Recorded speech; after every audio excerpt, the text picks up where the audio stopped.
Sí. Que eso ya en las partes de generalidades más o menos se lo nombramos, y cuando ya veamos el segundo parcial y vemos las estructuras internas del cerebro, pues también lo vamos a conversar, ¿ya? Entonces, forma el cuarto ventrículo, que ya en su momento pues van a entender mejor las relaciones que tiene esa estructura. Ahora, asimismo, como en la cara anterior, en la cara posterior yo tengo elementos. De abajo hacia arriba son bulbo raquídeo, o llamado médula oblongada, por las características que ya conversamos. Protuberancia, puente de Barolio, puente o pons, por las características que ya conversamos. Y mesencéfalo. Este cuarto ventrículo va a corresponder la casi mitad inferior a la parte posterior del bulbo raquídeo y la casi mitad superior a la parte posterior de la protuberancia. Lo que está por debajo del cuarto ventrículo, de la fosa romboidal, sería la parte posterior del bulbo. Entonces la parte posterior del bulbo es lo que está debajo de la fosa romboidal y casi la mitad inferior de la fosa romboidal. La protuberancia sería casi la mitad superior de la fosa romboidal, la parte posterior. Mientras que lo que está por encima de esa fosa romboidal, hacia arriba de la fosa romboidal, donde vemos esas como bolitas ahí, correspondería a la parte posterior del mesencéfalo, ¿ya? Entonces tenemos parte posterior de puente, parte posterior del bulbo y parte posterior del mesencéfalo. Cuando llego hasta allá me toca rayar.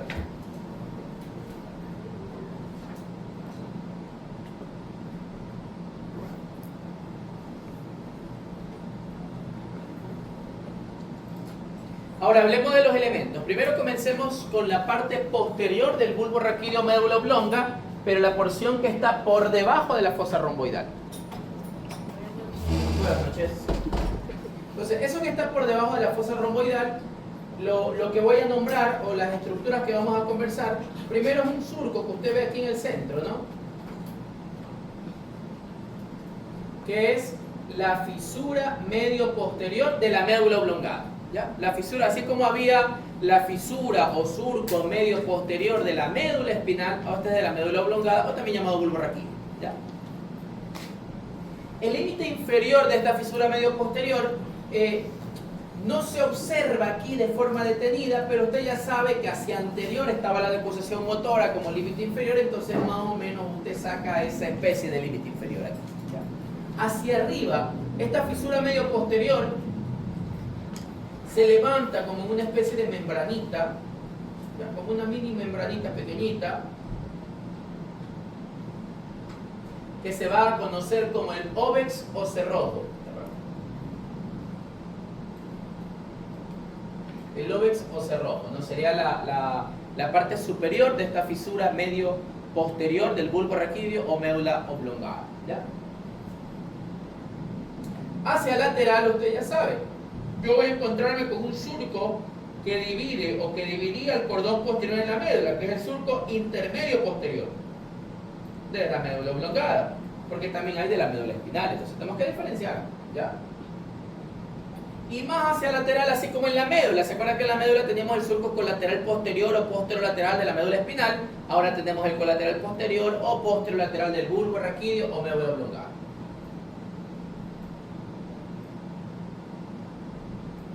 Y entonces, gracias a estos surcos, debido a estos surcos, por culpa de estos surcos, como usted le quiera decir, nosotros vamos a encontrar elementos entre los que ya estamos conversando. Entre la fisura medio posterior de la médula oblongada y el intermedio posterior de la médula oblongada, nosotros vamos a encontrar al cordón gracilis. Aquí estaría el cordón gracilis. Ojo que no es el fascículo gracilis. El fascículo gracilis es microscópico, es micro. Ahí yo no estoy viendo el fascículo, estoy viendo el cordón. Así como vi el cordón posterior que se divide en cordón gracilis y cuneatus, aquí estoy viendo el cordón gracilis. Parece algo pequeño, pero es que tenemos que entenderlo bien, ¿ya? Entonces, mire, no sería fascículo, sino que sería cordón. Cordón gracilis. Y al lateral tendríamos al cordón cuneatus. Y al lateral tendríamos al cordón cuneatus, ¿ya? Del surco colateral posterior hay algo que es interesante. En la literatura, en los libros, incluso aún, hacia algún tiempo no muy largo, se decía, como lo hemos conversado, ¿no?, que el noveno, el décimo y la rama vulvar o la rama médula oblongar del 11º nervio craneal salía del surco post-olivar o retroolivar, que lo conversamos el día de ayer, ¿no? Ahora luego, bueno, de varios estudios neuroanatómicos se dieron cuenta que realmente no sale de ahí, sino que sale más hacia atrás, casi cercano al surco colateral posterior. ¿Ya? Entonces el noveno, el décimo y el 11 no salen por el surco posolivar como van a decir los libros, el de Bar y todo lo que ustedes tienen como sus libros base basado en el sílabo, sino que realmente es un poquito más atrás del surco posolivar, casi cercano al surco colateral posterior. Entonces aquí cercano o en relación al surco colateral posterior, aquí es donde vamos a tener la emergencia o el origen aparente del 9, el 10 y la rama vulvar del 11. Ojo que rama vulvar del 11, porque la rama espinal sale de la médula espinal en el núcleo motor central. Ya vi que les pasaron el video de la clase del lunes que por esto del feriado no se lo pudo ver de manera presencial, ¿ya? Ahora, tenemos el cordón gracilis y el cordón cuneatus. Hacia arriba del cordón gracilis y cordón cuneatus, justo aquí en el límite inferior de esta fosa romboidal, nosotros vamos a ver unas elevaciones.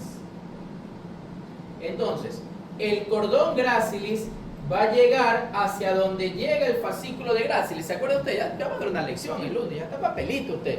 Entonces, ¿a dónde llega el fascículo de gracilis? ¿Ah? ¿Cuál es el segundo estacionamiento neuronal del fascículo gracilis? El núcleo de gracilis. Entonces, aquí el cordón gracilis, que microscópicamente sería el fascículo gracilis, mire, yo le puedo señalar aquí, diagnóstico, cordón gracilis. ¿Qué se encuentra ahí? El fascículo de gracilis. Ya, ¿cómo está? Buenas noches. Ya, está bien, está mejorando. Entonces, el fascículo gracilis que está por dentro, microscópicamente hablando, llegaría al núcleo de gracilis. No, aquí el cordón gracilis llega y el núcleo de gracilis, como aparece ahí, produce una elevación. Acuérdense que siempre que yo veo algo elevado, es porque hay algo dentro que lo hace elevar, no se eleva de la nada. Entonces hay algo que se eleva. Entonces el núcleo de gracilis me produce una elevación, una bolita, un tubérculo, ¿ya? Que se llama el tubérculo gracilis o también le llaman la clava. Tubérculo gracilis o clava. Mientras que por encima del cordón cuneatus se encuentra una elevación que está dada gracias al núcleo de cuneatus, que se llamaría entonces el tubérculo cuneatus.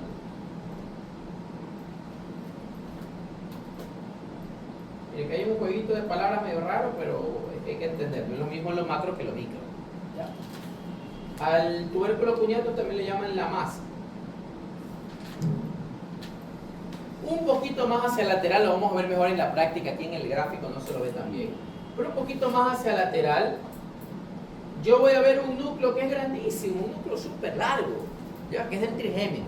Se llama, el elemento macroscópico se llama el tubérculo trigeminal o tubérculo ceniciento también le dice, como la cenicienta permombre, ¿ya? Tubérculo ceniciento, tubérculo trigeminal o ceniciento es elevación. Entonces, pero ¿quién hace que esa cosa se eleve? ¿Qué es lo que sucede? Ahí se encuentra un núcleo que se llama el núcleo espinal del trigémino. Ya la siguiente clase, el lunes, después de que demos la lección, vamos a ver un poquito que falta de médula y vamos a comenzar ya a ver este tronco encefálico. Y uno de los primeros núcleos que vamos a conversar en el bulbo raquídeo es el núcleo espinal del trigémino. El núcleo espinal del trigémino tiene la misma función que los espinotalámicos en la cara. ¿Cuál es la función de los espinotalámicos del cuello hacia abajo? ¿Qué sensibilidad capta? Dolor, temperatura y tacto. Entonces, los espinotalámicos son tacto, temperatura y dolor del cuello hacia abajo. Me peñique el cuello, me peñique la mano, me da frío en la mano. Espinotalámicos.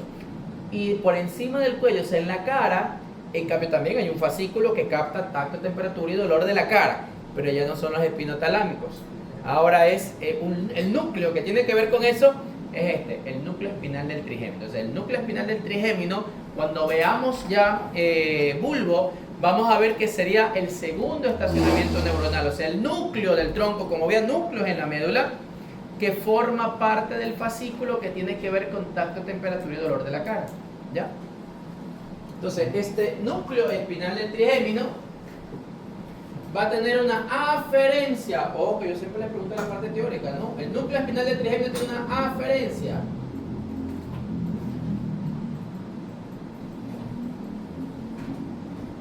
Entonces, por ejemplo, lo vamos a ver mejor ya en la teoría, pero se lo explico aquí. Yo le peñizco la cara a alguien. Entonces va esa señal. ¿Se acuerdan cuál es el primer estacionamiento neuronal de todos los fascículos del cuello hacia abajo? La neurona del ganglio, ¿no? Así mismo aquí también hay un ganglio, el ganglio del trigémino. Ya no es el ganglio del cuello hacia abajo, ahora es el ganglio del trigémino. Entonces, así mismo, el primer estacionamiento va a ser el ganglio del trigémino. Y luego la rama medial de ese ganglio, que se conoce como tracto espinal del trigémino, llega aquí al núcleo espinal del trigémino. O sea, el núcleo espinal del trigémino va a formar macroscópicamente el tubérculo ceniciento o tubérculo trigeminal. Y este núcleo espinal del trigémino luego va a tener una eferencia. La eferencia son las fibras trigémino-talámicas anteriores, o también llamadas fibras arciformes internas secundarias. ¿Ya? Entonces, este núcleo va a tener una aferencia, la rama medial del ganglio trigeminal, o también llamado atrigeminal. ¿Ya? Y la eferencia, lo que sale, es el fascículo trigémino talámico anterior. ¿Ya? Trigémino talámico anterior, porque son medial. ¿Ya? Entonces, de gráciles y cuniato también tengo. Yo le puedo poner aquí el pincho. Aferencia, eferencia, función. Aferencia. Aferencia, aquí sí el fascículo. Eferencia, la fibra arciforme de la función. Ya sabe, propiocepción consciente. ¿Ya? Como es gráciles, usted ya sabe que gráciles es de 7 para abajo. ¿Ya? Entonces, todo eso usted ya va conociendo, ya va sabiendo, ya sabe que se lo puedo preguntar. Entonces, esto es lo que podemos nosotros conversar en relación a esa porción de la médula oblongada cara posterior. Acuérdense que la otra porción está en la parte inferior del fosa romboidal, que lo vemos al final solo como fosa romboidal. ¿Alguna pregunta, duda, inquietud, interrogante, y o u algo? ¿Está claro? Sí. Saltémonos el cuarto ventrículo, eso lo vemos al final. ¿Ya? Vamos ahora a la parte posterior del mesencéfalo.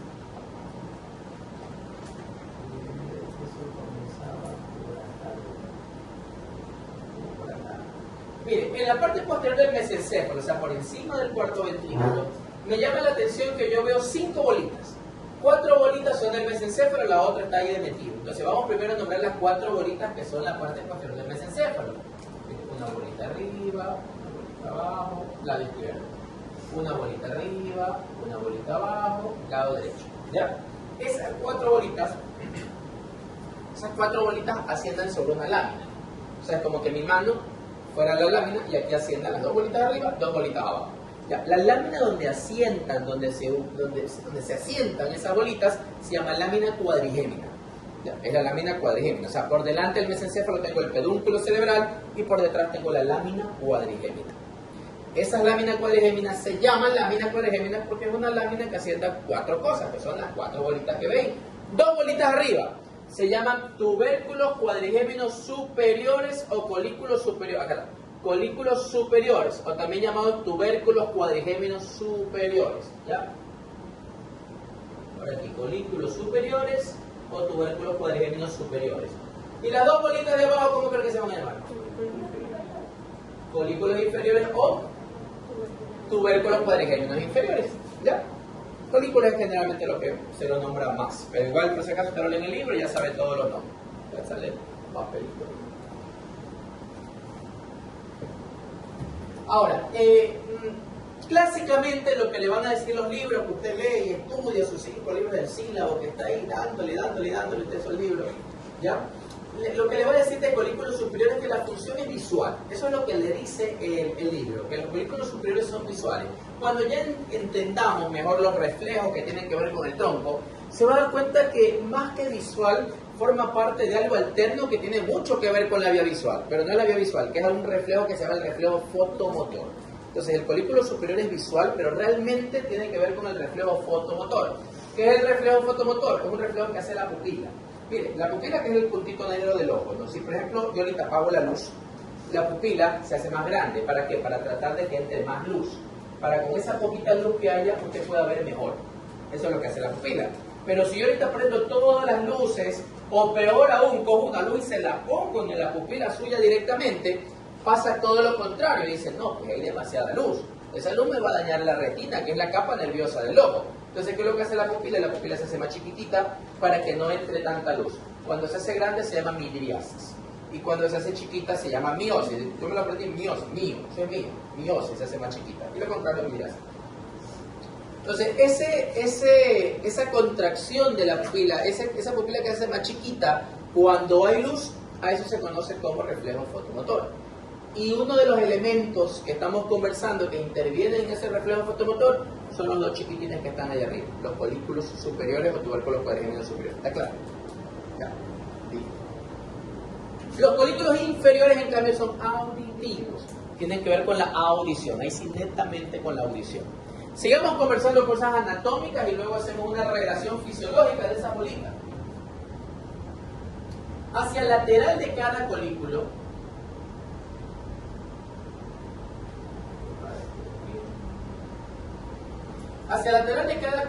yo voy a encontrar unos bracitos, unos canales, no sé, como usted lo quiera llamar, ¿ya? Entonces, miren, al lateral del folículo superior yo encuentro un bracito superior, de un lado y del otro lado. Y al lateral del inferior yo encuentro un bracito inferior.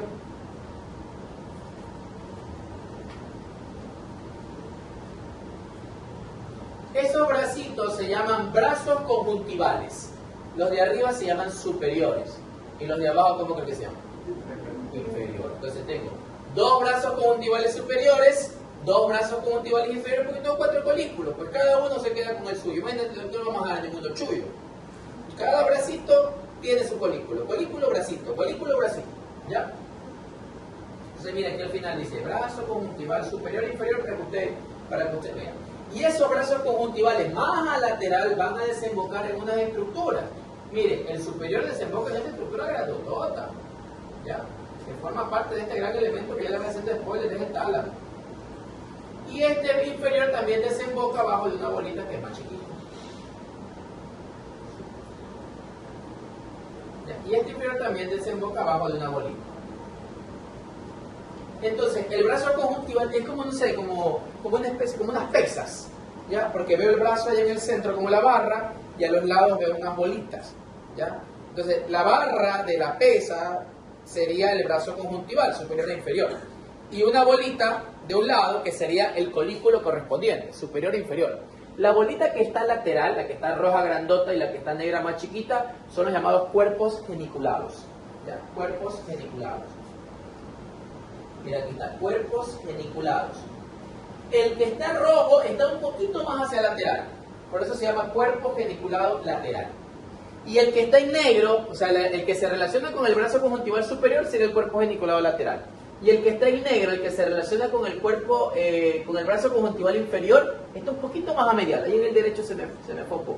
Ya, está un poquito más a medial. Sería el cuerpo geniculado medial. Cuando veamos diencéfalo en el segundo parcial, ahí vamos a hablar de los cuerpos geniculados, laterales y mediales, y vamos a conversar. Pero hasta ahora usted ya más o menos va viendo, pues.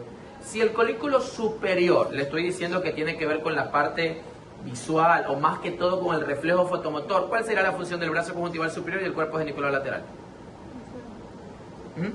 Visual y reflejo fotomotor, pues porque todo, es que ellos se conectan. Las conexiones generalmente son entre funciones. ¿Ya? Usted está aquí, todos los que están en tercer semestre, pues usted no está aquí con el de primer semestre ni con el de sexto semestre, no, porque no están teniendo la misma función ni las mismas clases. Entonces, generalmente las conexiones siempre son la misma función. Entonces, el colículo superior, el brazo conjuntival superior y el cuerpo geniculado lateral tienen la misma función. Y por ende, el colículo inferior, el brazo conjuntival inferior y el cuerpo geniculado medial también tienen la misma función. ¿Cuál es la función de ellos?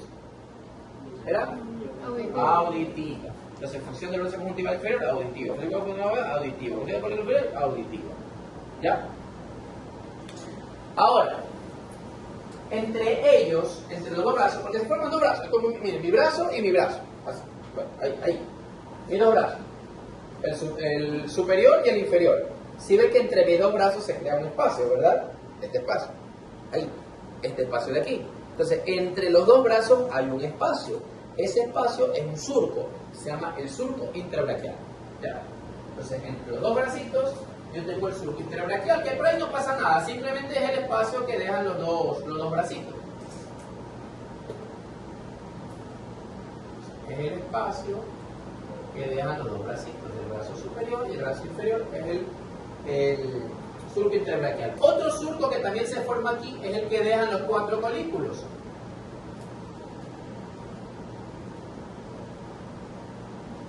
El que dejan los 4 colículos, porque mira, los 4 colículos forman una especie como de cruz.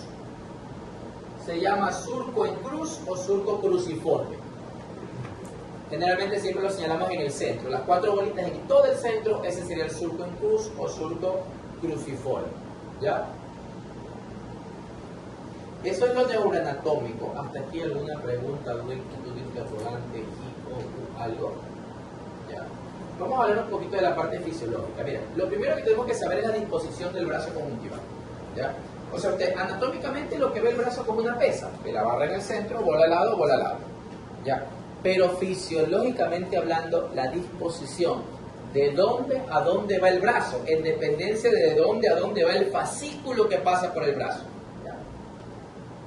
Entonces, mira lo que sucede. Por ejemplo, hablemos del brazo conjuntival inferior. El brazo conjuntival inferior sabemos que tiene que ver con la audición. ¿Ya? Entonces, yo escucho algo, ese algo pasa por determinados procesos. Pasa por un ganglio, luego entra al tronco encefálico, se comunica con los núcleos auditivos, que ya lo vamos a conversar, aparecen un poco de núcleos, se unen, forman un lemnisco, ¿ya? Y ese lemnisco va a llegar aquí al colículo inferior. Y del colículo inferior se va a ir al brazo conjuntival, se va a ir al cuerpo geniculado medial, a través del brazo conjuntival. Entonces la señal va de aquí al cuerpo geniculado medial, gracias a o debido a o a través de el brazo conjuntival inferior. O sea, primera premisa interesante fisiológicamente hablando, ¿de dónde a dónde va el brazo conjuntival inferior? Va del colículo inferior al cuerpo geniculado medial, porque así es la disposición de la fibra va del colículo hacia el cuerpo geniculado medial. ¿Y qué onda cuando llega al cuerpo geniculado medial? ¿De aquí qué hace? De aquí se va al lóbulo cerebral que tiene que ver con la audición. ¿Se acuerda usted cuál es el lóbulo cerebral que tiene que ver con la audición? Se lo dije el primer día de clase. ¿Cuál es el lóbulo? El temporal. ¿De dónde se va? Del cuerpo geniculado medial al lóbulo temporal. Se llama fascículo genículo temporal. Que va del cuerpo geniculado al lóbulo temporal. ¿Ya? Fascículo genículo temporal.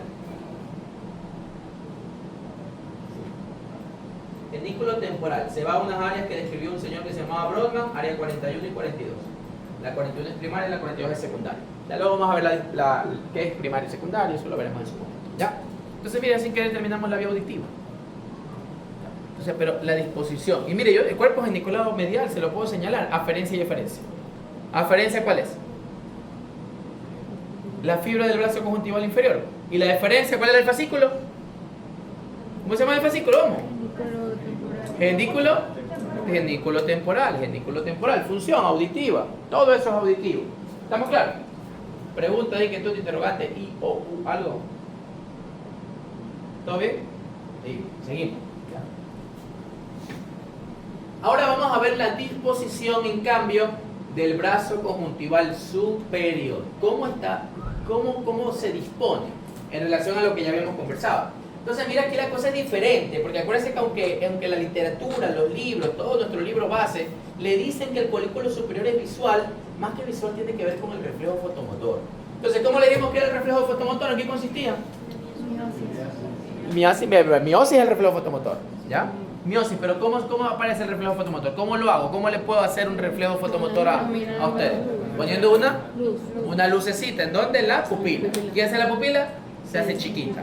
Ya, mire, pasan dos cosas. Primero tengo que ver la luz. Ya, usted va a ver la luz. Ya, ¿quién es el que sirve para ver? ¿Qué nervio? El nervio óptico. El nervio óptico sirve para ver. Entonces, bueno, se crean unas cosas que en su momento lo vamos a conversar. Primero, ve de afuera la señal, la luz está afuera. Entonces viene la señal por el nervio óptico, pasa por unas cositas que ya luego vamos a conversar, hasta que llega algo que se conoce como la cintilla óptica.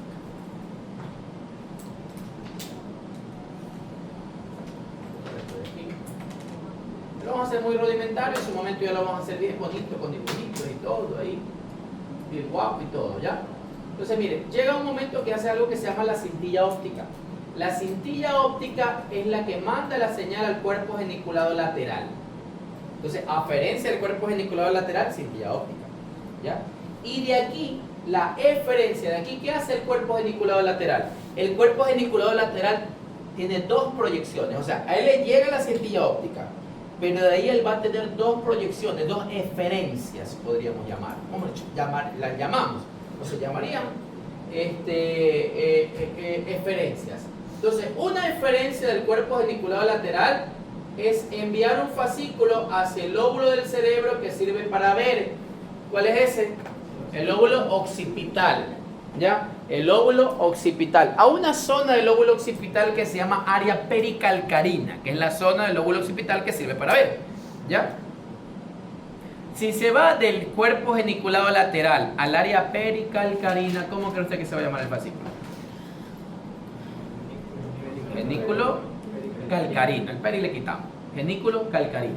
¿Ya? Genículo calcarino. La zona pericalcarina, luego ya en su momento lo va a conocer mejor, es la zona del lóbulo occipital donde se encuentra el centro de la visión. Ya que según el señor llamado Brodmann, es el área 17 de Brodmann. Yo le puso números, ¿no? A ver si es buenísimo en matemáticas. O no tanto, porque están bien desordenados esos números. Ya, bueno, la cosa que va aquí al lóbulo occipital, el área pericalcarina. Área 17, ya que es el fascículo genículo calcarino. Entonces, cuerpo geniculado lateral, aferencia, cintilla óptica. Eferencia, fascículo genículo calcarino. ¿Y qué hace eso? Sirve para ver. O sea, ahí usted ve. Cuando su fibra, por ejemplo, ahorita que usted está viéndome a mí, está viendo la pizarra, está viendo su cuaderno, o sea, lo que usted esté viendo, está estimulándose su fascículo genículo calcarino. Solamente por ver yo ya sé que su genículo calcarino está bien, porque usted está viendo. Pero además, el cuerpo geniculado lateral hace otra cosita. Aparte de enviar el fascículo genículo calcarino, él envía otra fibra hacia el colículo superior. Es decir, que la disposición del brazo conjuntival superior es al revés a la disposición del brazo conjuntival inferior. ¿El inferior cómo iba? Del colículo al cuerpo geniculado. ¿Y cómo va el brazo conjuntival superior? Del cuerpo geniculado hacia el colículo. ¿Pero para qué? La genículo calcarino era para ver. ¿Y el otro para qué es? Para el reflejo fotomotor. ¿Ya? Entonces, esa conexión que hace con el colículo superior no es para ver. Es verdad que tiene que ver con la visión. ¿Ya? Pero lo que tiene que ver no significa que es. Entonces, ese en cambio va al colículo superior, pero es para tener que ver con el reflejo fotomotor. Porque de aquí el colículo superior luego se conecta con el nervio craneal que hace la miosis. ¿Cuál es ese? ¿Se acuerdan? ¿O saben? El óculo motor. Él ya se conecta con los nervios del óculo, con el núcleo del óculo motor que tenga que ver con eso, que ya en su momento lo vamos a conversar, y entonces manda la fibra para que se contraiga la pupila. Entonces se ve que el colículo superior más que visual es fotomotor. ¿Ya? Porque la vía óptica está por allá. Ahora que yo veo la luz y tengo que responder a la luz, ya eso es otra historia, ya eso es otro cuento. ¿Ya? Pregunten, que tú dudas, interrogantes, I o U, algo. ¿Listo?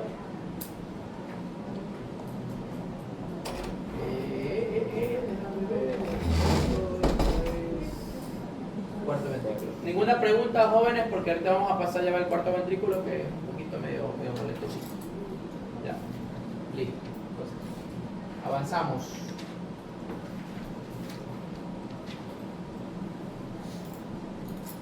Cuando borramos lo que ya hemos conversado para no llenarnos de tanto color, luego podemos confundirnos con tanta letra. Vamos a hablar ahora sí de la fosa romboidal, ¿ya? La fosa romboidal junto con el cerebelo forman algo que se conoce como el cuarto ventrículo, que es una cavidad que contiene el líquido cefalorraquídeo, que ya en su momento vamos a ver los componentes, ¿ya? Del cuarto ventrículo. Este cuarto ventrículo tiene un piso y tiene un techo, ¿ya? Tiene un piso y tiene un techo. El tronco está así, ¿no? Y el cerebelo está así. Entonces, el piso, que sería la parte antero-inferior, sería la fosa romboidal, ¿ya? Sería el piso de ese cuarto ventrículo. Y el techo del cuarto ventrículo sería el cerebelo, o la parte anterior del cerebelo, ¿ya? Hay algo interesante. A ver, no conversamos sobre los elementos que están arriba y abajo del colículo, no nos olvidamos de eso. Vamos a conversar de eso y ahí con eso sí ya comenzamos a ver el cuarto ventrículo. A ver, Ya habíamos visto los colículos, ¿no?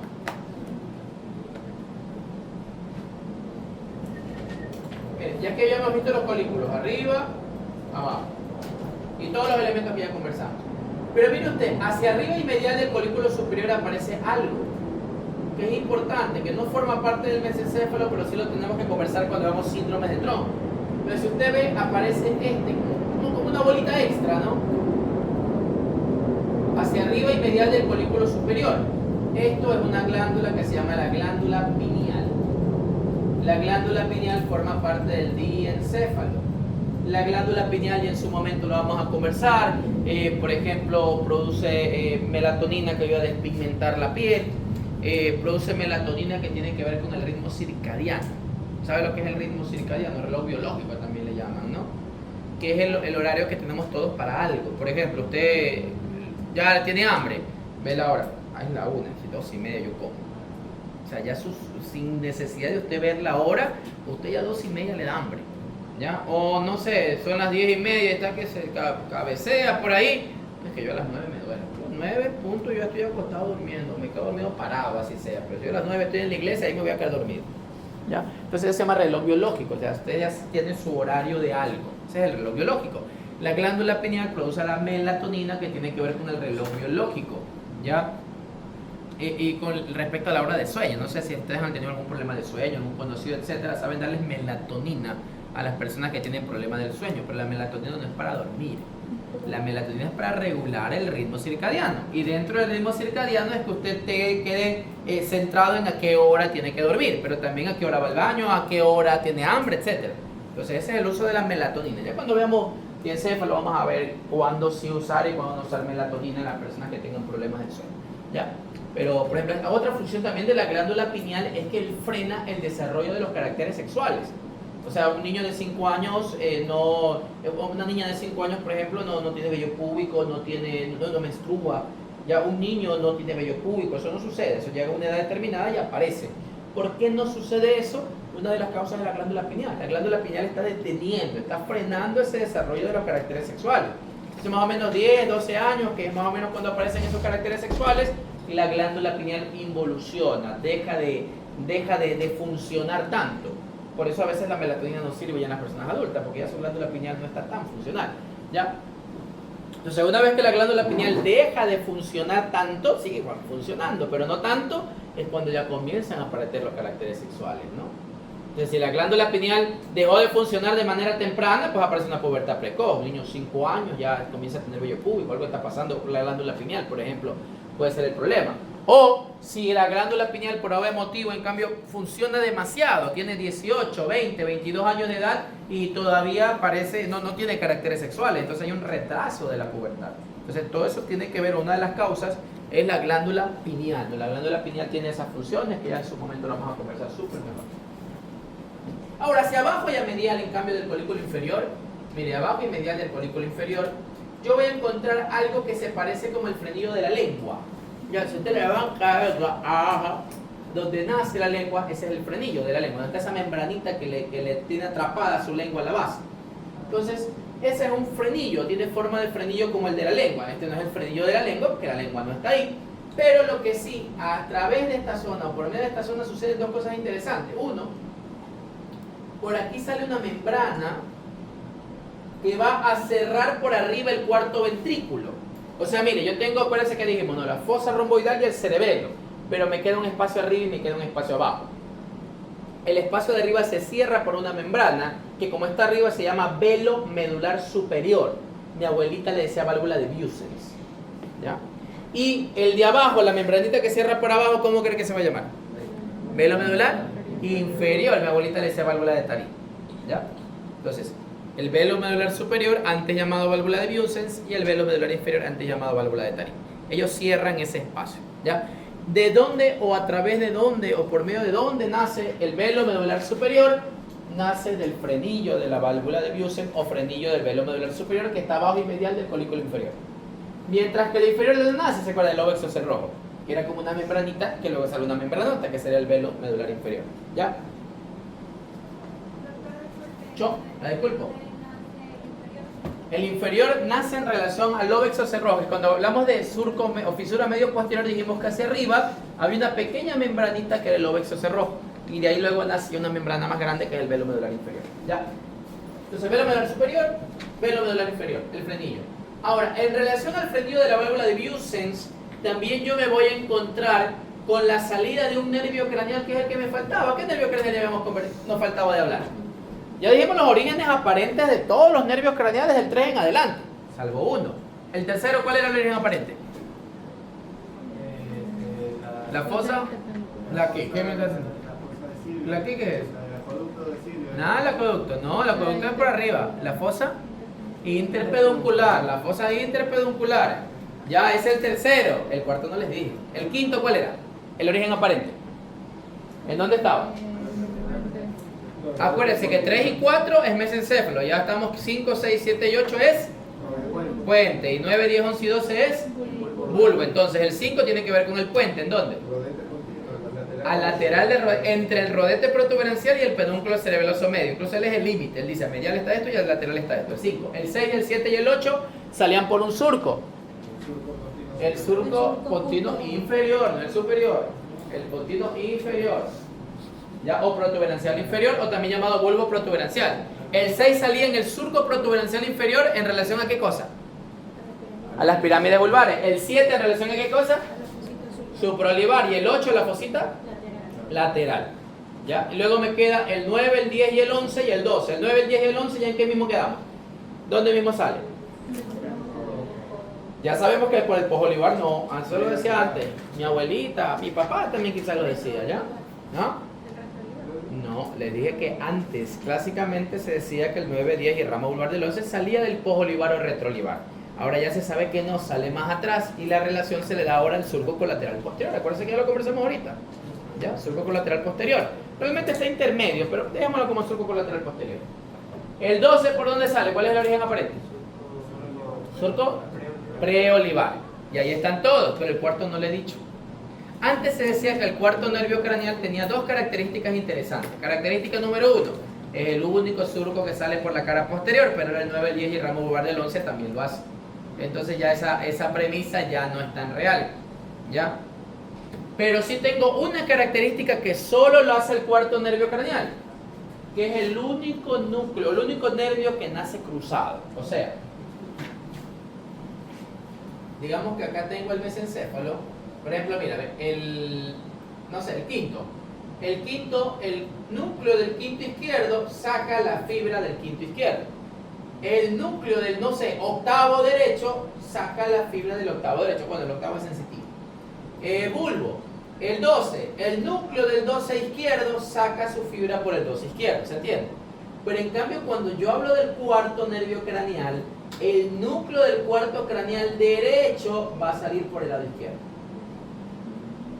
Y el núcleo del cuarto nervio craneal izquierdo va a salir por el lado derecho. Es el único nervio craneal que hace ese chiste. ¿Ya? Es el único que hace ese chiste medio raro.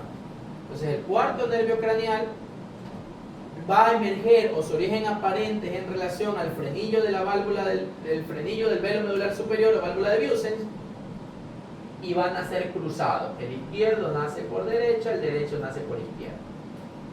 ¿Ok? Pregunta, o algo. ¿Está claro hasta ahorita, jóvenes? Velo medular superior o válvula de Vieussens, así se llamaba antes, ¿no? El epónimo, no parece. Vieussens es un señor que lo descubrió, pero no me importa, lo descubrió Vieussens, mejor le digo velo medular superior, se entiende mejor. Pero como los libros le dicen Vieussens, pues ponme. Si usted me quiere poner Vieussens, le tengo que aceptar porque en los libros está. ¿Ya? Pero imagínense, dice con que B, con S, sí, una S, dos S. Es complejo, esos nombres raros. ¿Alguna duda, pregunta, inquietud, I, O, U, algo? ¿Está todo claro? Ya. Listo. Ahora sí hablemos del cuarto ventrículo, que está que se hace esperar mucho.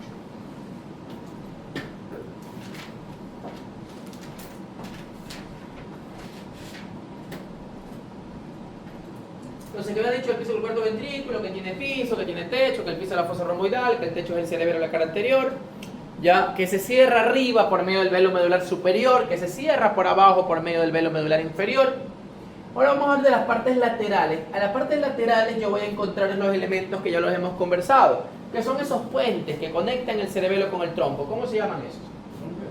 Los pedúnculos cerebelosos superior, medio, inferior, ¿no? Aquí lo vemos de una forma en el espécimen y no se lo ve tan así, pero bueno, ya en el espécimen vemos cómo se ve ahí, ¿no? Entonces, mire, tengo uno muy prominente que es el pedúnculo cerebeloso medio, uno más chiquitín que es el superior, uno un poquito más chiquitín que es el inferior, ¿ya? Tengo los tres pedúnculos cerebelosos formando las paredes del cuarto ventrículo. Y ahora sí, lo que nos interesa, el piso.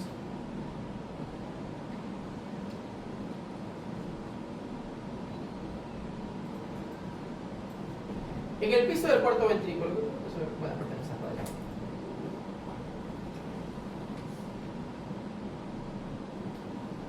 en el piso del cuarto ventrículo, que es como un rombo, como usted lo puede dar cuenta, pero eso también se llama fosa romboidal, yo voy a encontrar en todo el centro, un surco que me divide a ese piso del cuarto ventrículo o fosa romboidal en dos mitades casi iguales, mitad derecha y mitad izquierda. ¿Ya? Ese surco que está en el centro se lo conoce como el surco mediano, o algunos también lo llaman como el tallo del cálamo, ya que está ahí escrito. Ya, el surco mediano, o algunos lo llaman también el tallo del cálamo. ¿Qué caramba es un cálamo? Un cálamo es esto, esa plumita con la que se escribía antes. Ya, eso es un cálamo. Yo perdí. Entonces, el tallo es este palito que está aquí. Este palito de aquí es el tallo del cálamo. Entonces, como alguien lo vio y no sé, creo que había cogido esa pluma antes o yo qué sé, y digo, esto se parece al palito de la plumita que yo le vi. Entonces, por eso le llamaron el tallo del cálamo. ¿Ya?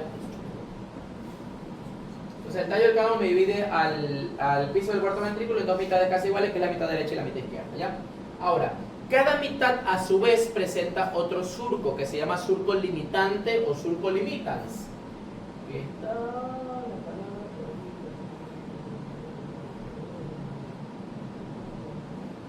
Bueno, surco limitante igual si entienden ustedes el surco limitante, que más o menos está por aquí, que abajo se divide en dos patitas y arriba se divide en dos patitas, de un lado y del otro lado. Baja por aquí, abajo tiene dos patitas, arriba tiene dos patitas. ¿Ya? El surco limitante. Ahora, en relación al tallo del cálamo hay cosas interesantes que conversar.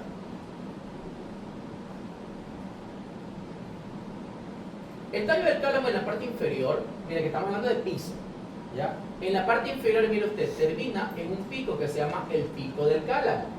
Mire, si ve, este termina aquí en la parte inferior de este tallo del cálamo, el piso corresponde con el pico del cálamo. Y acuerda que aquí en la parte inferior había una membranita chiquita, ¿se acuerda?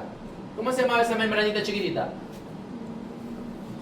Ovex o cerrojo. Entonces, el pico del tallo del cálamo sería la parte inferior del piso del cuarto ventrículo. Y por encima de ella aparece esa membranita que se llama el ovex o cerrojo. Entonces, el piso y con la membranita encima, entre los dos forman una especie de conducto o de agujero. ¿Ya? Entre los dos forman como una especie de conducto o agujero, que se llama el canal central del cuarto ventrículo. Mi bisabuela le llamaba de Mayendi. ¿Ya? El canal central del cuarto ventrículo, mi abuelita le llamaba de Mayendi. ¿Qué onda con eso? Ese es un huequito, es como un orificio. ¿Qué hay en el cuarto ventrículo normalmente? ¿Y nosotros qué tenemos en el cuarto ventrículo? Líquido cefalorraquídeo. Ese líquido cefalorraquídeo que llega al cuarto ventrículo no se va a quedar estancado, tiene que irse a otro lado. Acuérdense que el líquido se produce, circula y luego se reabsorbe. Entonces ahorita está circulando, tiene que circular hasta donde se va a reabsorber. Entonces, dentro de su circulación, gracias a este agujero central del cuarto ventrículo, canal central del cuarto ventrículo o de Magendie, va a permitir que el líquido cefalorraquídeo pase de aquí, del cuarto ventrículo, hacia el canal central de la médula espinal. O sea, el líquido cefalorraquídeo por aquí va bajando, baja por el bulbo y luego pasa al canal central de la médula. ¿Se acuerda el canal central de la médula de Péntrimo? ¿Por ahí qué fascículo se decusaba? El espinotalámico lateral, ¿no? ¿Se acuerda? Ese es el que se dañaba en el síndrome centromedular. ¿Ya? Entonces, justo por el canal central de la médula, el canal central de la médula tiene líquido cefalorraquídeo ¿Y cómo tiene el líquido cefalorraquídeo? Pues gracias al agujero o canal central del cuarto ventrículo, que es o también llamado de Mayen. ¿Ya? Si yo le estoy diciendo que hay un agujero central o medial, es porque tiene que haber uno contrario. ¿Cuál es el contrario? El lateral, porque si no yo siempre le dijera agujero del cuarto ventrículo. Entonces si le llamo central o medial del cuarto ventrículo es porque tengo que tener un lateral. Entonces más o menos en los bordes laterales del cuarto ventrículo aquí, también tenemos por ahí una membranita, y yo me voy a encontrar con los agujeros laterales del cuarto ventrículo. Que mi abuelita le decía de Lushka. ¿Ya? Agujeros laterales del cuarto ventrículo o de Lushka. ¿Cuál es la función? ¿Para qué me sirve ese agujero lateral del cuarto ventrículo? Pues él hace que el líquido cefalorraquídeo que esté en el cuarto ventrículo vaya desde el cuarto ventrículo hasta el lugar donde se va a reabsorber ese líquido. ¿Sabe usted cómo se llama el espacio donde se reabsorbe el líquido cefalorraquídeo? ¿O desde donde se reabsorbe el líquido cefalorraquídeo? El espacio, a ver, cámbiale, ya lo tiene. A ver, el espacio subaracnoideo. Entonces, gracias a esos agujeros laterales del cuarto ventrículo, el líquido se va de aquí y se va hacia el espacio subaracnoideo. Y del espacio subaracnoideo van a aparecer unas cositas que luego lo vamos a conversar, que son las que permiten reabsorber el líquido cefalorraquídeo, que son las que se llaman de pasión. ¿Ya? Pregunta de inquietud y o algo. Listo. Sigamos con el cuarto ventrículo.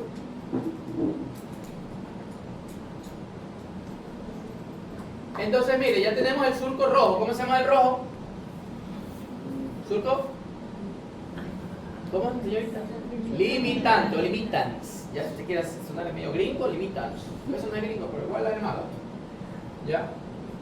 Surco limitans. Ahora mire, yo tengo así de que el surco limitans, arriba, o sea, arriba hace dos patitas, ¿no? Y abajo hace dos patitas. Entonces, este surco limitans, no es la mitad, no, un poquito más abajo de la mitad, está partido por como unas estructuras horizontales. ¿Ya? Si esas estructuras horizontales que me dividen ese cuarto ventrículo en una mitad superior más grande y una mitad inferior más grande, ¿no? Entonces, eso me parte también a mi surco limitans. Estos elementos que yo veo aquí. Me parte a mi surco limitans en una mitad superior y una mitad inferior.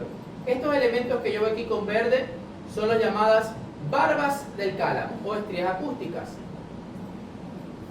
Barbas del cálamo, ese cálamo por todos lados aparece. ¿Ya? Barbas del cálamo. Si usted lo ve en vivo o fresco, son como una fibrita chiquitita, entonces parece como una barbita de viejito. ¿Ya? Entonces, como está igual del cálamo, le llaman las barbas del cálamo o estrías acústicas porque forman parte de la porción acústica, de la vía acústica. ¿Ya? Entonces me dividen a mí, a este surco limitans, en una mitad superior más grande y una mitad inferior más grande. Sin embargo, cualquiera que sea la disposición, yo tengo que hablar de tres cosas.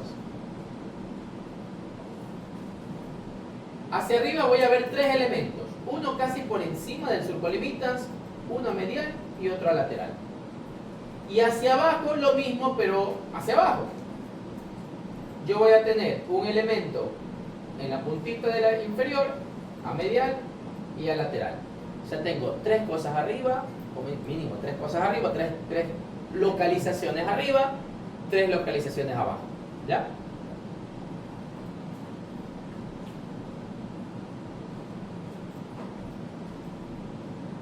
¿Hasta aquí alguna pregunta? ¿Alguna duda, inquietud, algo?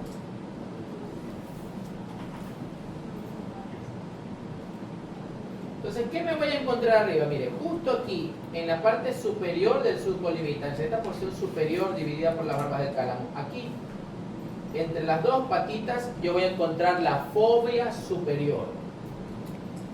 La fobia superior. ¿Ya? ¿Qué encuentro yo mesoscópica o microscópicamente hablando ahí en esa fobia superior? Ahí a profundidad de microscopía, cuando vean micro con su docente de micro, ahí a profundidad vamos a encontrar el núcleo motor del trigémino. Ya vimos otro núcleo que era el espinal que estaba por acá abajo y tenemos otro más arriba que es el núcleo motor del trigémino. un poquito más hacia arriba de esa fobia superior, yo voy a encontrar una zona ahí oscura, que es un núcleo que está por dentro, que se conoce como el locus ceruleus, que es un tumor hiperpigmentado. Por eso usted va a ver que la fobia superior, más hacia arriba, hay como una manchita, como que hubieran golpeado al tronco, como un hematoma que tuviera el tronco. ¿Ya? Ese es el locus ceruleus, que es un núcleo hiperpigmentado, que es productor de noradrenalina, un neurotransmisor. Tiene que ver con el ciclo vigilia-sueño, por ejemplo, el locus ceruleus. ¿Ya? El ciclo del vigilia y el sueño, él interviene cuando dormimos, cuando despertamos, en ese ritmo. ¿Ya? Ahora, dijimos que vemos cosas arriba y vemos cosas ¿a dónde? A los lados. Vamos a ver a medial. Mire, a medial del surco limita, seguimos hacia arriba. Al medial yo voy a ver una elevación, unas bolitas. Más o menos a este nivel. Esas elevaciones o esas bolitas antes se llamaba la eminencia teres. Ahora se la conoce como el colículo facial. Dígame. ¿El locus ceruleus no tenía sustancia negra? No, la sustancia negra es otra cosa. ¿Ya? Pero está hiperpigmentado. O sea, la única relación que tiene es que están hiperpigmentados y por eso son oscuros. ¿Ya? Si queremos hablar de una relación es que los dos son núcleos y que los dos están hiperpigmentados. Tienen pigmento, por eso son oscuros. Pero el locus ceruleus es este y el locus niger es el que habíamos hablado aquí en la parte superior del mesencéfalo, que es el que tiene que ver con la enfermedad de Parkinson. ¿Ya? O sea, son dos núcleos, los dos. Los dos están hiperpigmentados, por eso son oscuros. Pero su función, a qué circuito pertenecen, qué pasa cuando se dañan, son distintos. Si daña el locus ceruleus, tengo alteración de la vigilia del sueño. Si se daña la sustancia negra, tengo enfermedad de Parkinson. ¿Ya? Ahora, entonces a medial teníamos dos bolitas, ¿no? Estas dos bolitas antiguamente se le llamaba eminencia teres, ahora se la conoce como el colículo facial. ¿Por qué se eleva? Entonces, si está elevado es porque hay algo ahí dentro. Algo tiene que haber, si no, no se eleva. Entonces, ¿qué yo voy a encontrar ahí?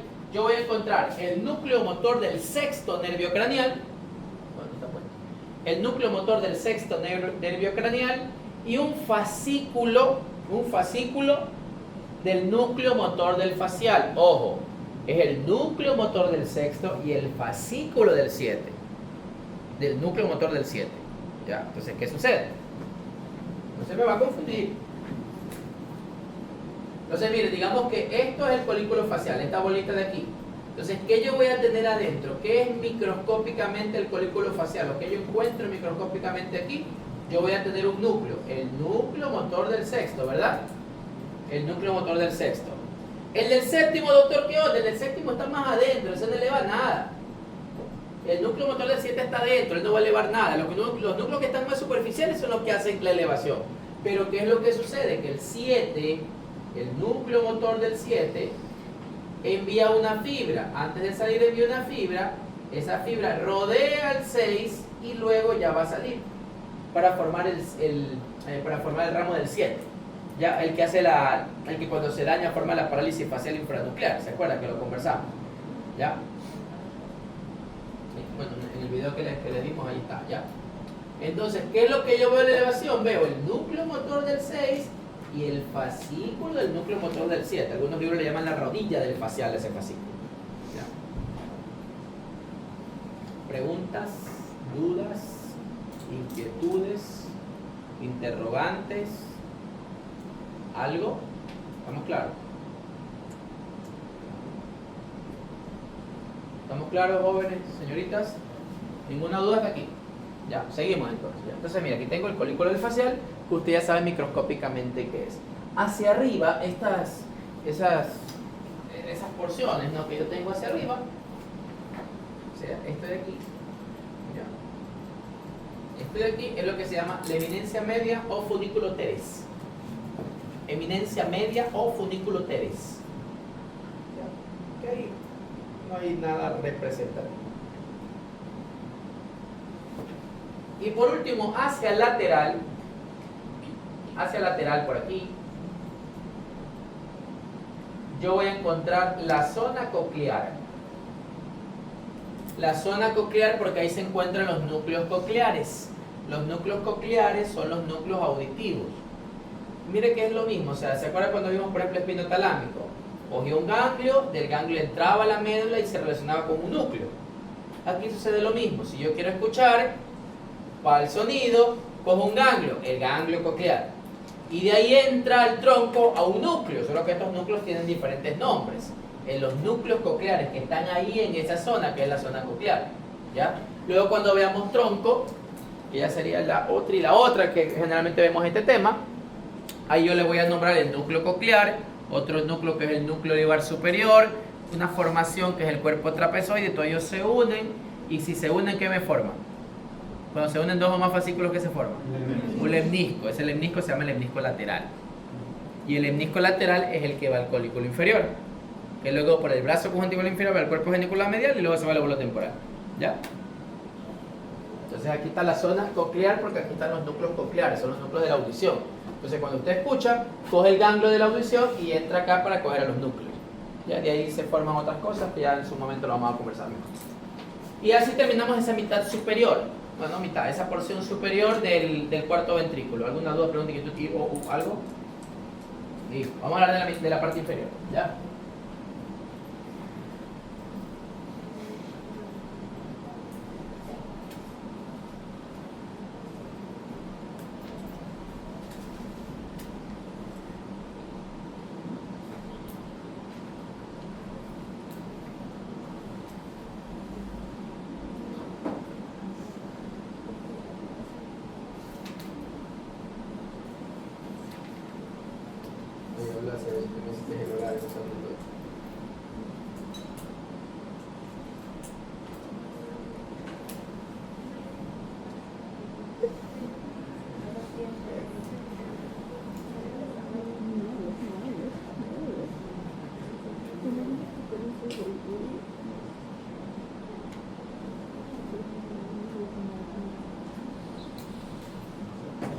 A ver, entonces miren, en la parte, vamos a hablar de la parte inferior.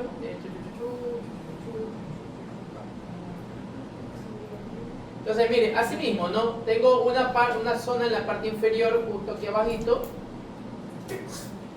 Esto es a lo que se conoce como el ala gris, también le llaman ala cinerea, ¿ya? Ala gris, ala cinerea, o como ahí se encuentra un núcleo importantísimo del vago, también se llama el trígono del vago, que quizás es la terminología más adecuada. El trígono del vago, donde voy a encontrar al núcleo posterior del vago, es el más importante.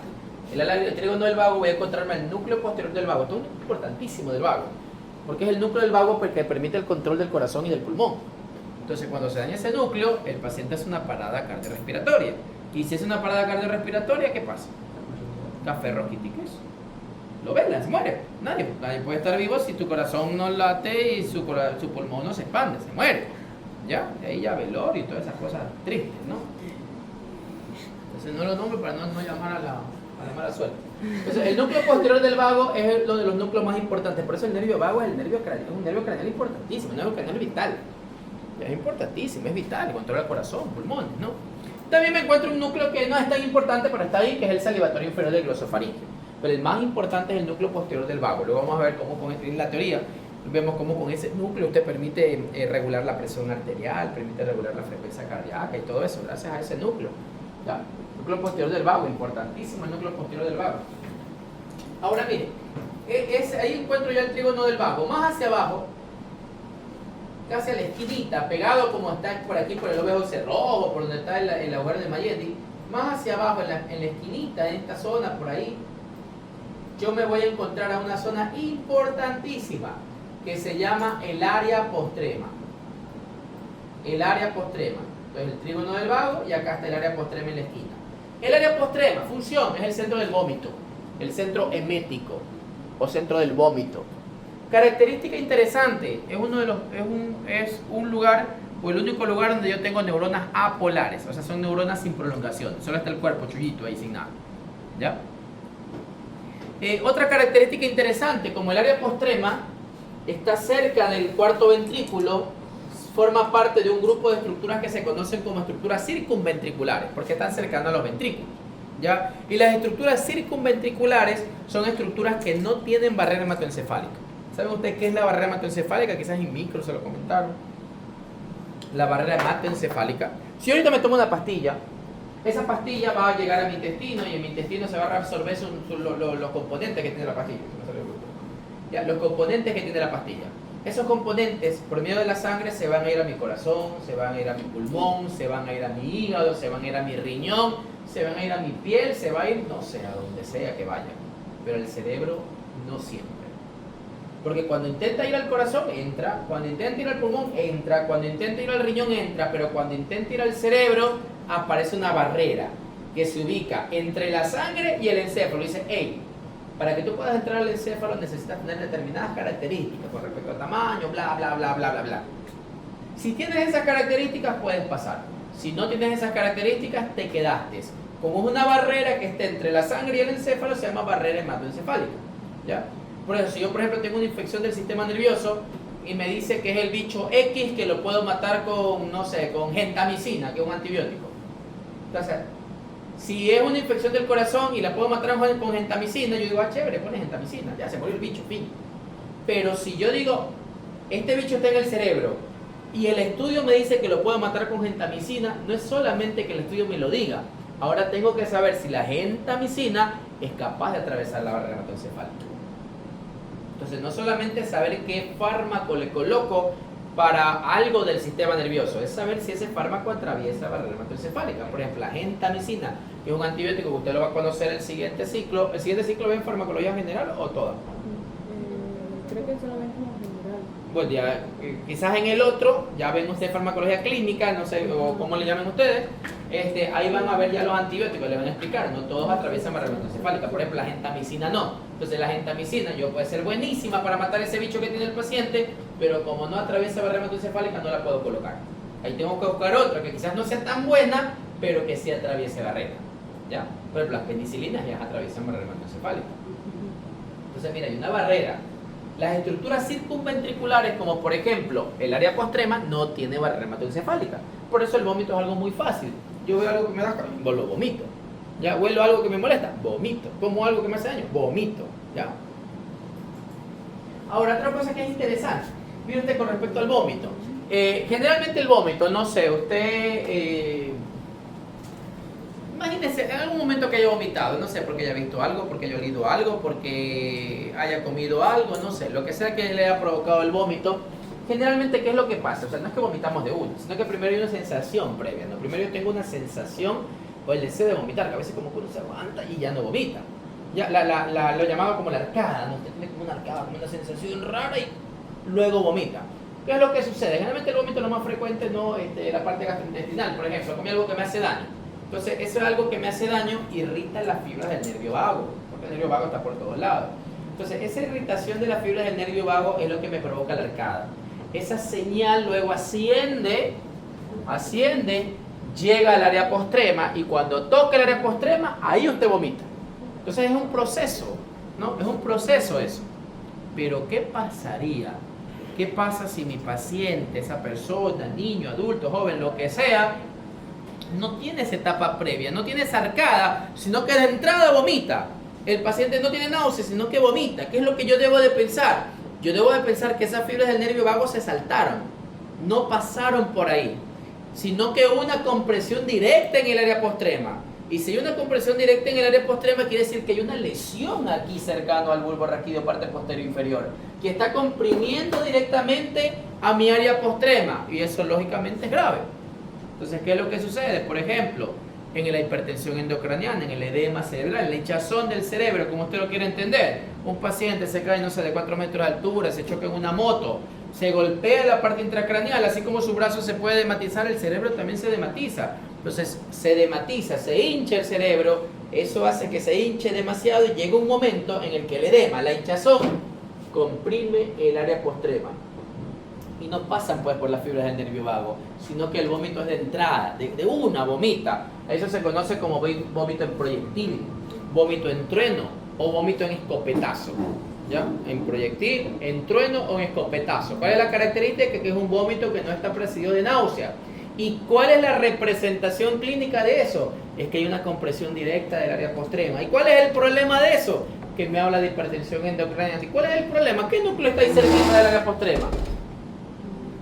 ¿Cómo se llama este chiquitín de aquí? Está por ahí.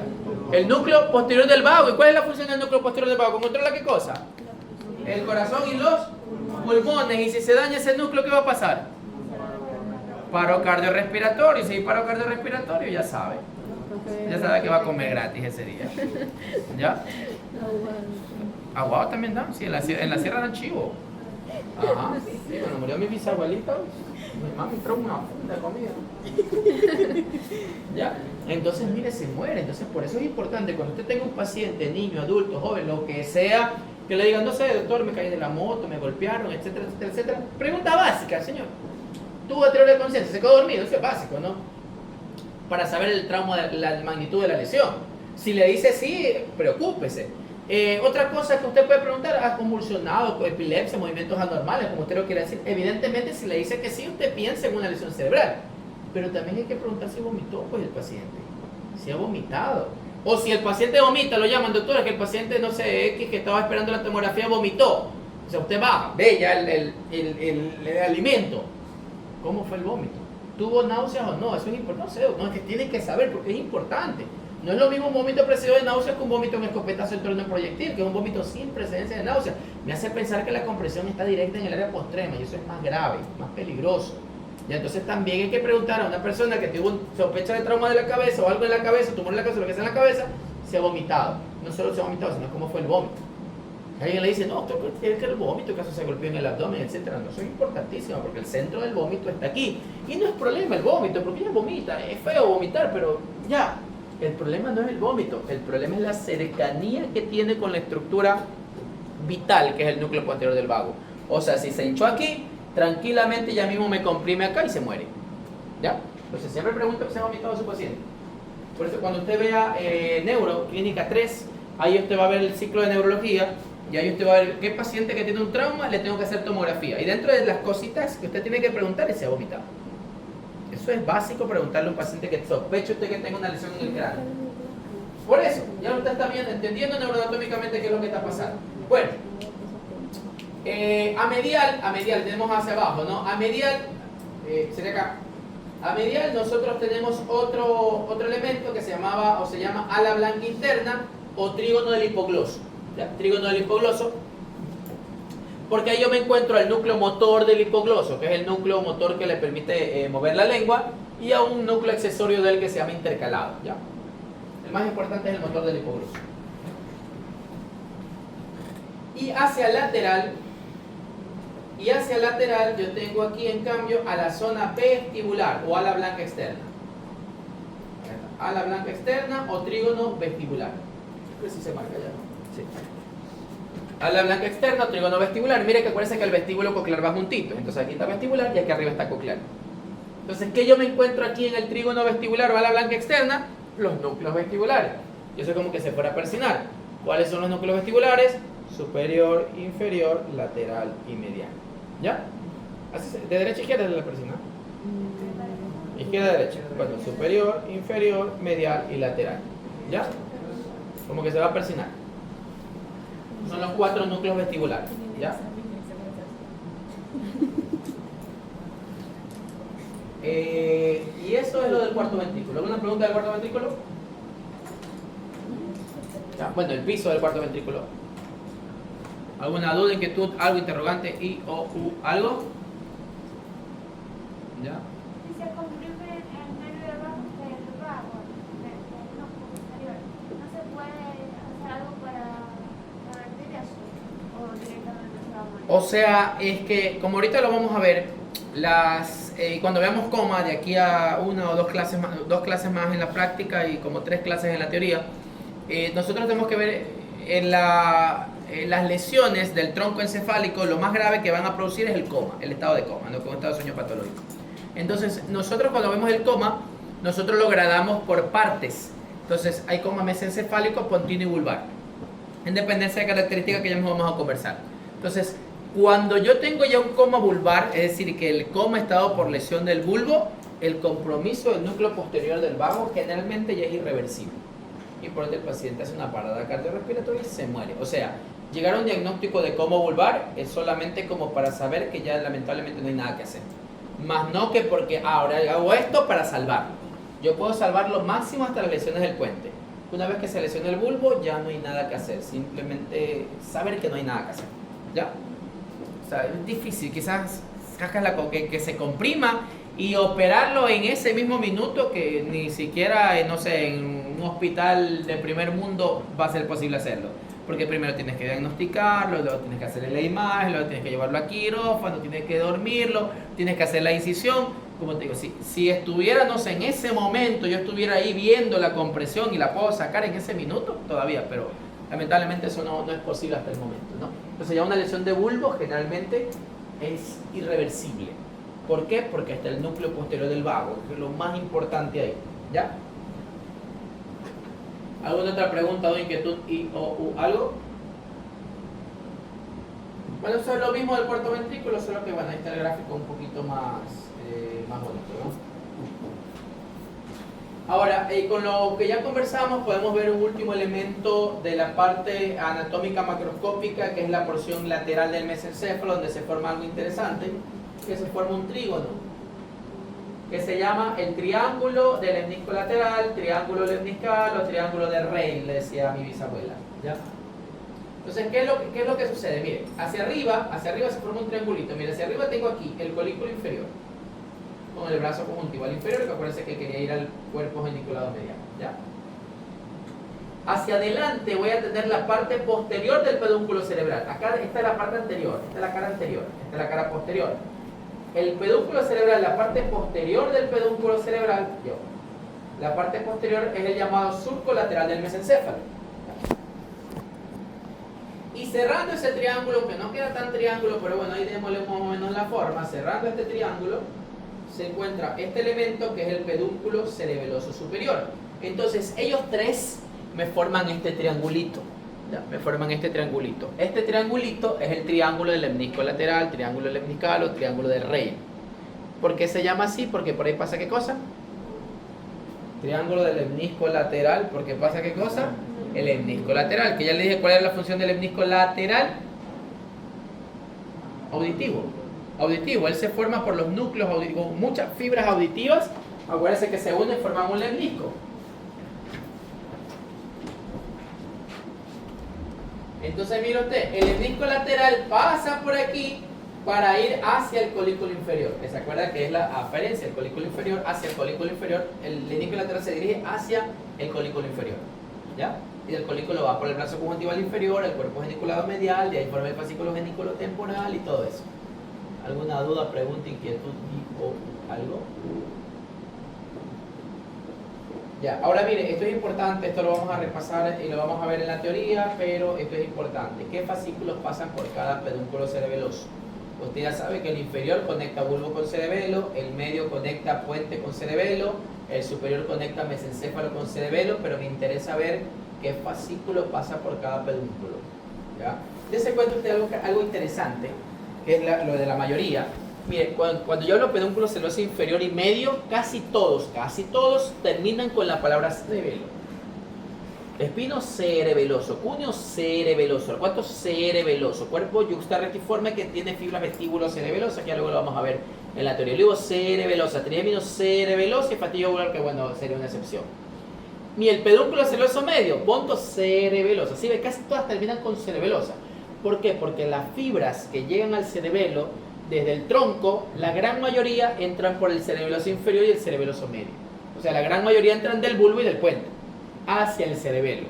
El cerebelo las recibe. Acuérdense que el cerebelo es un suprasegmentario, pero el cerebelo no solo recibe, el cerebelo también emite, también envía. Entonces el cerebelo recibe principalmente por cerebeloso inferior y medio y responde por superior.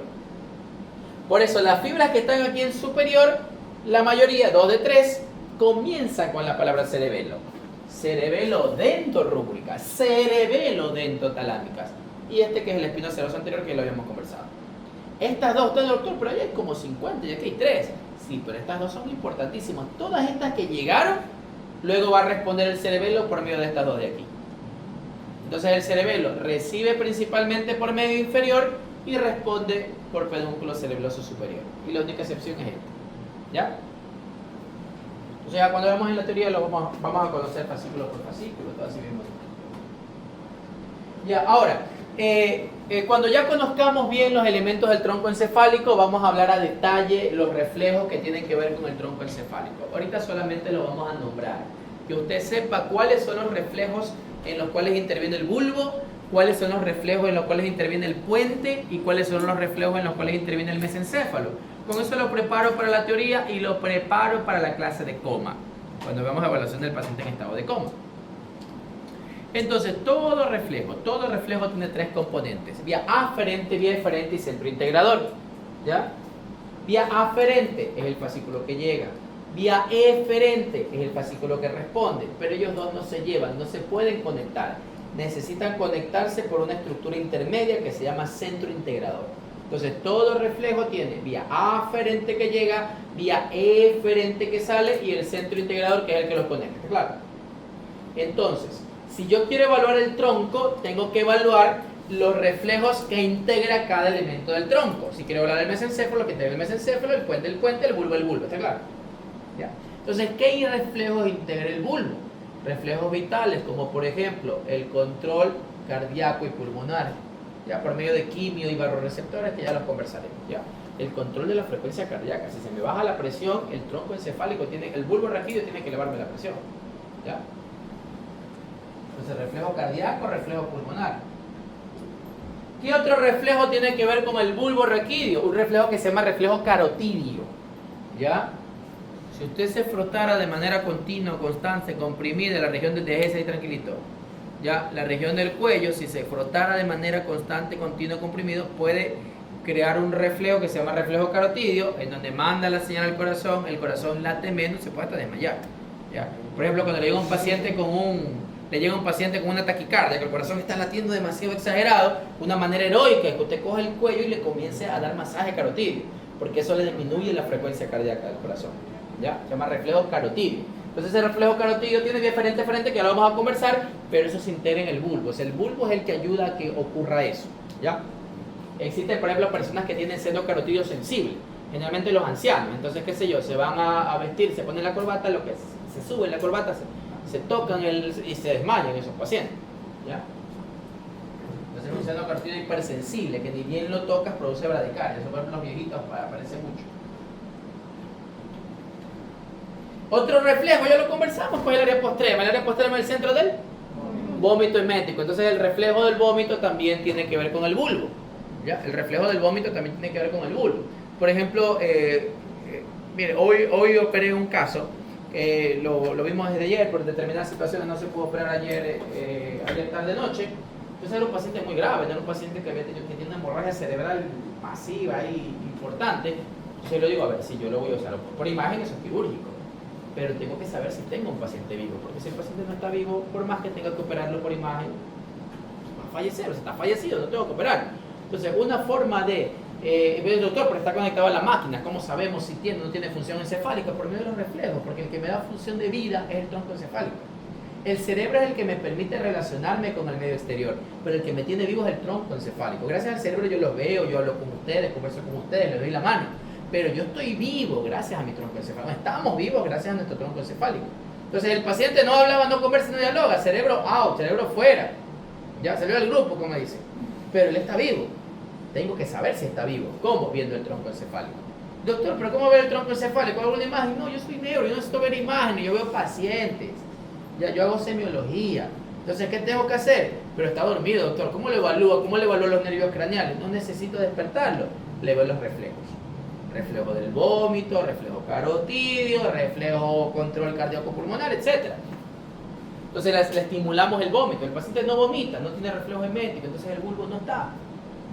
Y si no está el bulbo, usted ya sabe que ese paciente es un paciente fallecido. Dos funciones: o ir al cementerio o donar órganos. Pero lamentablemente él como paciente, como persona, ya no cumple una función. Entonces buscamos todos estos reflejos en nosotros. El reflejo del vómito. El reflejo de la tos también. ¿Ya? También el reflejo tusígeno. El reflejo de la tos también tiene que ver con el bulbo raquídeo. ¿Ya?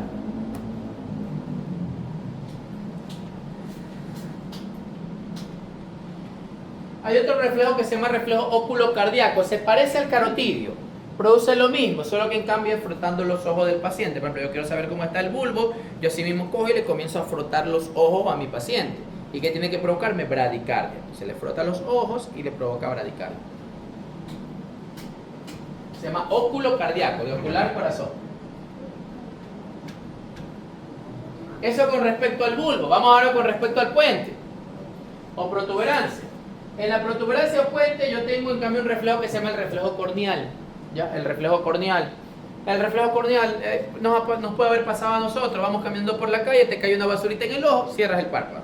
Ese es el reflejo corneal. Mira, incluso aquí se ve, se le frota con algo la córnea, que es la parte blanquita del ojo, y el paciente parpadea. Ese es el reflejo corneal. Eso se lo puede hacer también un paciente comatoso, no tiene que estar despierto. Despierto le hago y ya me tiene que hacer un parpadeo. Si parpadea, puente presente. Si no parpadea, el puente ya está comprometido. ¿Ya? Ese es el reflejo corneal.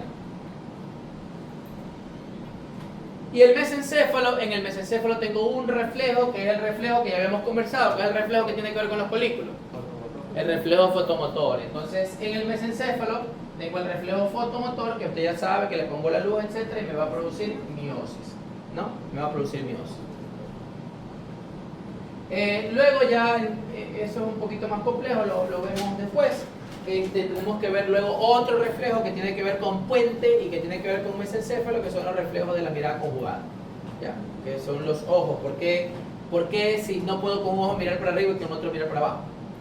¿Ya? ¿Por qué con un ojo no puedo mirar a la derecha y el otro a la izquierda? ¿Por qué? Porque nuestra mirada está conjugada, o sea, los ojos van juntitos, los dos para arriba, los dos para abajo, los dos para la derecha, los dos para la izquierda. Y si no pasa eso, algo está pasando.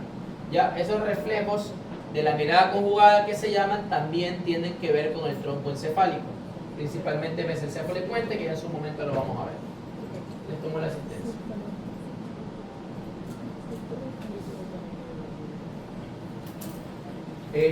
Ya la próxima semana veríamos el reactivo, el especímen que ustedes le llaman. Y no se olviden de traer guantes, esas cosas. No, el mandil, la verdad, si no es obligatorio aquí en un laboratorio, no tengo inconveniente. Pero el guante sí, porque igual toca un formol y después le puede dar algún tipo de matiz. Dígame.